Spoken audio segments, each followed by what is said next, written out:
clear of the closing doors, please. The name Jessica Wilson might not ring a bell for some of our younger viewers, but everyone who was around in the early 2000s will remember the rise and fall of America's Swingline Sweetheart.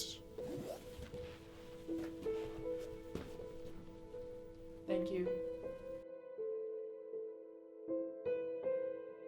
Jessica started her career on the Disney Channel, appearing alongside Drake Bell, Josh Peck, Dylan Sprouse, Dove Cameron, and others. I miss her so much. We met on the set of Too Late Tony and even applied to NYU together. Jessica and Sarah went on to train at New York University's prestigious Stella Adler studio. Even though we were like child stars, acting school was crazy. We were like totally pushed out of our comfort zones. I remember our professor made us act like staplers, and everyone else thought she was crazy, but Jessica was Jessica, and she totally went with it. And lean into it she did. Jessica even started her own character study on staplers. She was a devoted student. She really dove into her work, and you could tell she understood what it meant to be a stapler. En fait, she knew all of the different stapler brands, Bow Stitch, Amazon Basics Poppin', and her eventual favorite, Swingline.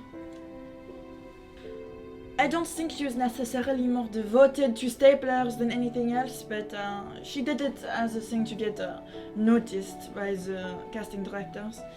Eventually she just became typecast, you know?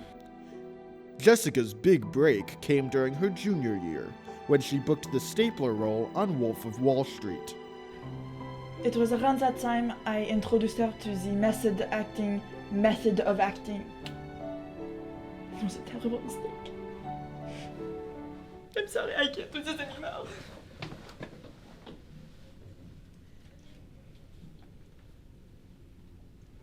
After Wolf of Wall Street, Jessica's career took off. She got roles playing staplers in Hollywood's biggest hits, American Psycho, The Notebook, and even The Lion King. Her death metal band, Burning Pages, rose to worldwide acclaim with their hit single, Don't Go Staple My Heart. One very special member of the band was Chris Stapleton. No, I don't even think she liked me, it's just my name. I don't even know what death metal is. But before long, Wilson discovered the dark underbelly of show business. You know, after Chris dumped Jessica, she kind of went into a downward spiral, man. She was really going through a lot, and it made it really difficult to move forward with her. Soon after, Burning Pages disbanded. It was shortly after that Universal reached out and she was offered the title role in The Fanged Fastener, a dark retelling about the Paper Mario villain Stapler. It was huge for her. I mean, we all knew this role was really going to change her life. But the dark and twisted nature of the role had a consequence for the young actress, who took method to the next level. I mean, without Jessica, this movie would have been nothing. She was absolutely unforgettable. Reports claimed that Jessica took nightly prowls around set and became a little unhinged in the process into getting into her role as anti-hero Fanged Fastener. She was always clicking. Like, we wouldn't even be doing a take, and she would be going around making her stapler noises all the time. It seemed to many as though her commitment to the role might be coming at a great cost. Oh, and she also slept with a loaded Glock under her pillow, just like the character. They took some creative liberties. The movie was a smash hit, but Wilson was never the same. Her fame skyrocketed following the film's release, but everything else was on the decline.